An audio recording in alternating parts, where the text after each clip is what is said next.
I'm Dr. Scott Morris. I'm the Executive Director of the Church Health Center in Memphis, Tennessee. I'm a family practice physician and a United Methodist minister. For the last 25 years, I've become increasingly concerned with how we treat people at the end of life. Too many people spend the last 2 weeks of their life in the intensive care unit, in a place where they often never turn the lights off, with a tube stuck down their throat, around people who do not know them well enough to love them, and then they die. That can't be the way anybody wants to die. I can assure you it's not how I want to die. How can we change this? Our technology has outstripped our values. We have forgotten that dying is a part of life. We spend way too much time trying to extend life without thinking about what is the quality of life. Recently, I had the great privilege of having a conversation with Dr. Raza Dilawari, a cancer surgeon in Memphis, Tennessee, at the time of his own dying. Raza had been diagnosed with pancreatic cancer, and he knew that his prognosis was very poor. And yet he wanted to share with young doctors and patients and all of us his thoughts and views about dying well. I think you will find that this conversation is well worth listening to. It's something to help you think about, and more importantly, something to help you develop a plan around how you will die and die well, just as Raza did. So you're a surgical oncologist. That means you primarily deal with people with cancer. That is correct. You've seen a lot of people with terrible problems. I mean, one of the hard things of being a surgeon, I have to believe, is not everybody's a candidate for surgery. That is correct. So how do you deal with telling somebody, I can't operate on you. Surgery's not going to make you better. It's a tough thing to convey that, and because a lot of time, before chemotherapy and other avenues came about, surgery was the only really curative treatment. And they understand that if you can't do surgery, then perhaps they're not going to be cured. So majority that you cannot do anything, it's a very difficult situation to tell. But I think if you don't take away all the hope and you have some alternative treatment for palliation and refer them to appropriate people who can buy some time for them, just like it's happening to me, is satisfying. One of the reasons we've gotten ourselves in the mess we're in right now is because we have a hard time seeing the connection between the end of life and hope. If people are at the end of life, then there must be no hope, right? Well, not exactly. You'll hear Dr. Dilawari talk about this very issue. Just because there is not a medical cure does not mean we shouldn't have hope for dying well. Hope is a much broader idea than just achieving a medical cure. Every young doctor needs to hear this, needs to understand this, needs to figure out how are you going to connect with your patients around giving hope. It doesn't mean that you just are going to make them breathe in and breathe out. Nobody needs to live like that if it doesn't create quality of life. So hope is a much broader idea that is about helping people understand the nature of living and the nature of dying. So Raza, you're talking about hope and dealing with cancer, and yet here you are with pancreatic cancer that we are not operating on. It's my understanding you're not getting treated at all right now, unless I'm missing something. I'm still getting chemotherapy. Well, tell us how this all came about. Well, I did not have much symptoms. I had little abdominal discomfort, and it persisted for about 6 weeks or so, and I just was uncomfortable because I had essentially no symptoms. But even the day before I had my CAT scan, which led me to this diagnosis, I spent 12 hours in the operating room. So I wasn't really hurting that bad. So next day I had the scan, and even in the last moment I thought I was overreacting getting a scan. So what did you think when you saw the metastasis in your liver? My first reaction was, I got to get prepared. You know, we all keep putting things away, and so I wanted to make sure that everything is easier for my family and my wife. So from your clinical experience, Mhm. what do you think your prognosis is right now? Well, if I, just looking at this disease, the median survival, that means 50% of the patients are dead at 15 months, and very few 5 years survivors for this. So if I am in that lucky 50% to live 15 months, so it means I still have about 8, 9 more months or so. So most people would not consider that a very good prognosis. No, but it's not. But you can't change what it is. Except a lot of us believe in miracles and prayers, and as you know, I'm very lucky that I have uh, official prayers in 4 different religions and 4 different places. So maybe somebody's prayer will have some positive effect. So that doesn't sound like a surgeon, Raza. I mean, that you're supposed to be dealing with numbers and statistics. I and- do, but I don't disbelieve in other powers too. So talk more about that. I mean, what is the I'm- power of prayer in your mind? I mean, I have never been a very strong practicing Muslim, but I was born and raised, and still I am considered myself Muslim, and they believe very firmly in power of prayer, and so does Christianity. And so you know, even though I didn't practice religion, but I am a man with a belief. So I'm hoping that maybe something I did good, or something, or basically the mercy of God. Now, you're on the prayer list of at least 4 churches that I know of. Yeah, What does that mean to you? I'm elated. I feel very fortunate that I had that kind of a following, that people felt, and most of them are from my patients. Yeah. For which your patients surely must have strengthened you over time in a lot of ways. Yes. I mean, all the letters and the encouragements I have gotten from them and my friends has been just tremendous. As people of faith, we know that death is not the enemy. We know there's more to life than just being born and then dying, because when it comes down to it, our relationship with God and our family, those are the things that give us hope. And it's hope at the end of life that is really a remarkable opportunity to make sense of our lives. Every young doctor and every preacher needs to be engaged in helping people see this hope when the end of life approaches. Our families need to be brought together. We need to embrace community. We need to see that hope at the end of life is really the most important thing. So you're hopeful, I'm hopeful. Mm-hmm. We want the prayers to work. We want the chemotherapy to work. Yeah, You have a daughter who's a medical oncologist. right. You know, I've got to believe she's read everything in the world about this Absolutely. disease. So how is she handling this? I was, over 9 months pregnant, and I could tell he was getting much worse. He told me, he said, "I don't think I'm going to do any more chemotherapy. I can't do it."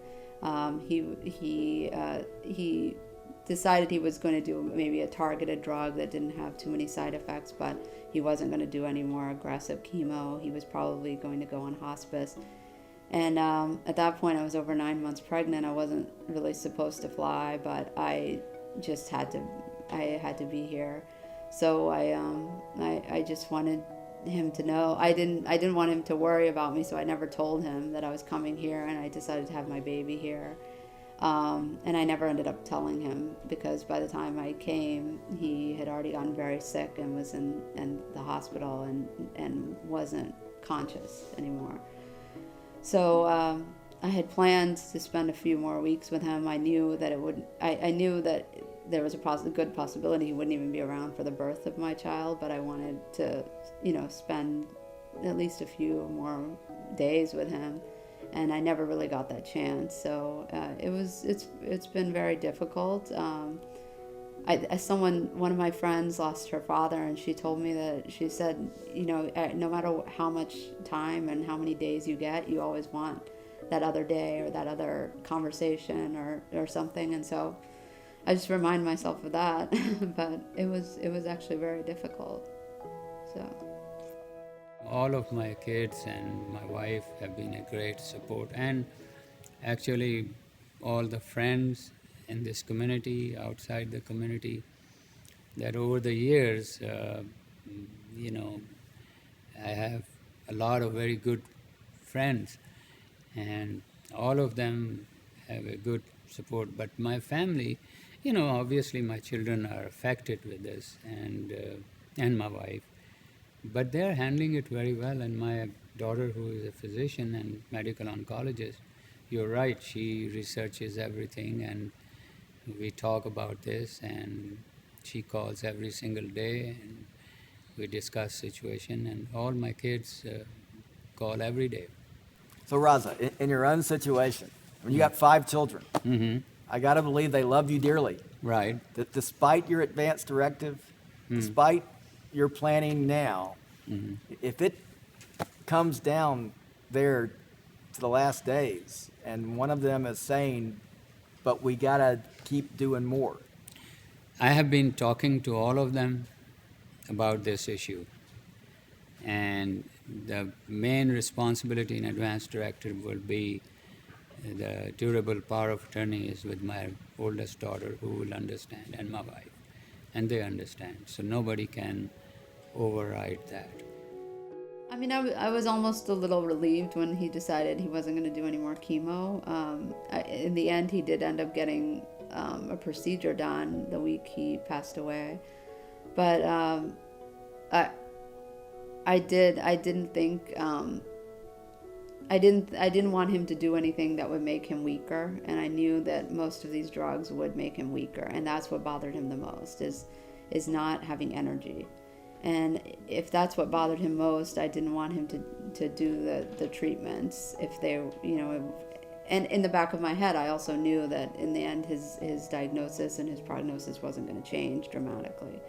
So I think he was very realistic and I was very realistic, but he did try a procedure that was kind of aggressive in the last week just to help with that weakness, and whether it would have helped or not, I don't know, because he didn't survive it. But I do think it's tempting as a family member to say, oh, maybe he'll be around one more month if we do this, and maybe if he does this drug, he'll make it to this event. But I now, in retrospect, I realize to watch him deteriorate more because he took that drug and just to be around wouldn't have been what he wanted anyway. And I think that translating weeks of life into what it really is kind of, this was kind of a reminder for me of what to tell your patients, what you think about when you say there's a 1 month survival benefit for a drug. And I think that's an important lesson. So really what you've done that very few people do is, at this point where we But still more have should hope. do. What? More should More do. should, absolutely. But at a point where we still have hope, you've had this discussion in a very serious way.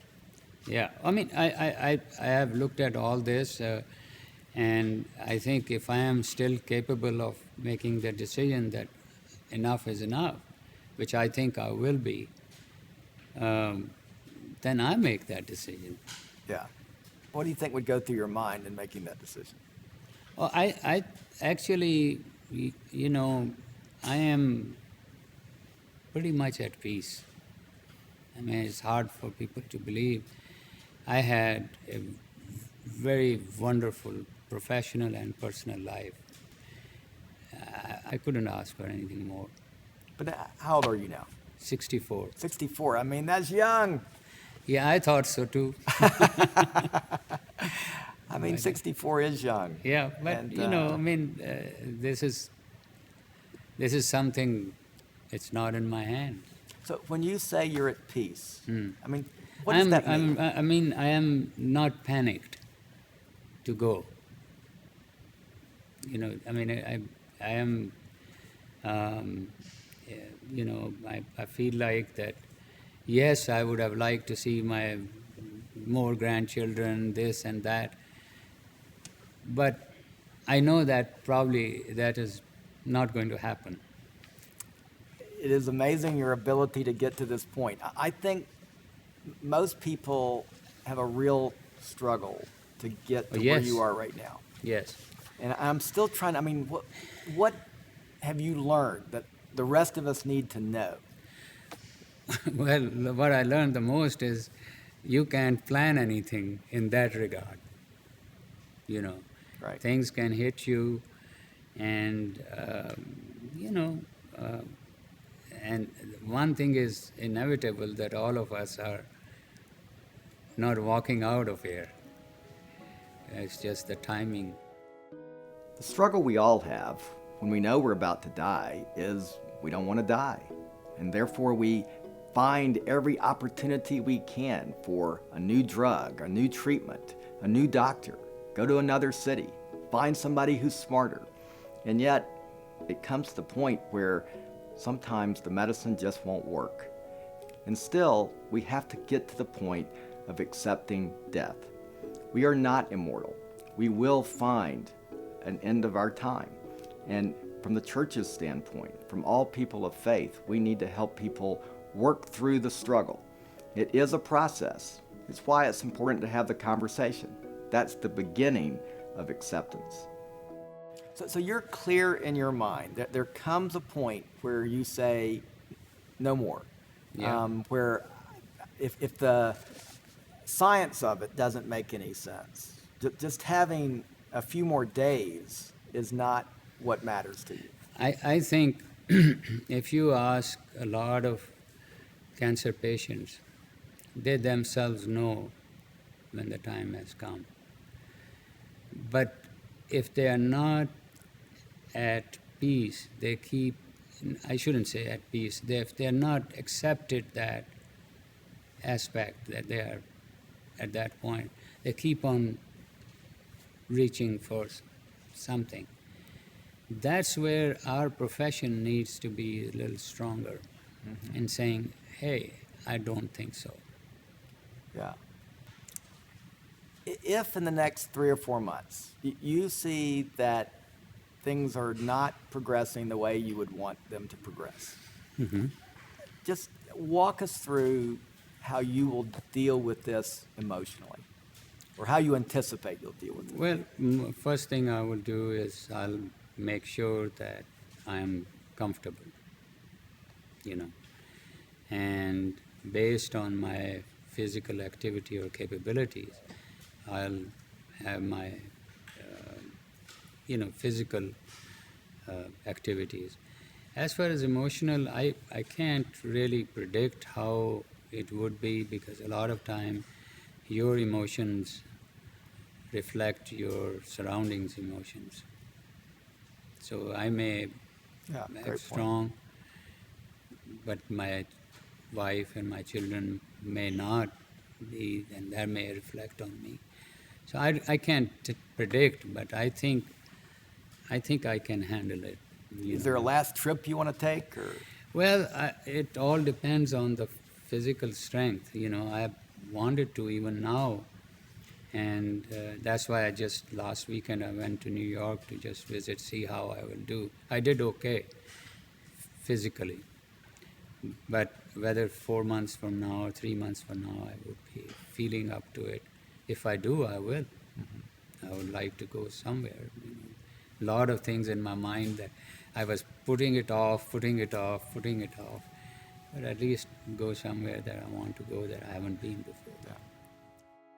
And I think about the last time he visited New York, just sitting on our balcony, and we watched the sunset, and you could see the Statue of Liberty and everything, and he said, "This is great." And I was so surprised. He looked so content, when I knew he was in a lot of pain that week, and my daughter had been sitting on his lap, and he was we were just watching the sunset and having a drink, and he just looked so happy. And I was amazed that he looked so happy when I knew what was going on inside. And I think of him like that, like he still was enjoying his life. He still was trying really hard. And I think I like to remember that. It was a great privilege for me to have the opportunity to talk to Raza about dying when he knew he was dying. It's not every day that you get that chance to have a conversation like that. And so I want you to think about your own life. I want you to think about how you want to die. How do you want your family to understand your will? Use this as an opportunity to start planning. Start thinking about the ways you want to pass on your own values, your own ethics, your own way of seeing your life to your children and to your grandchildren. I'm already telling her a little bit. Like I try to. I think he adored my first daughter so much, and I remember him telling me that he was so he was so upset that he wasn't going to see her graduate from high school.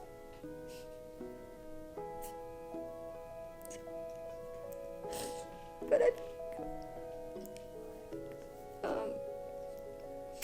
I think that what was very important to him is seeing these kids grow up and be smart and educated people. And like I said, education was so important to him. He wanted to see everybody go to college, and I'm going to tell them what a smart man he was, and not just in medicine. I mean, he read about everything. He loved to learn, and I hope I have a little bit of that, and I hope I pass that on to her. And I hope she knows that about her grandfather. The end of life needs to be about those things that matter. It is about celebrating life, embracing what life is all about, recognizing that death is a part of life. We can do that by having the conversation and making a plan for how we can all die well.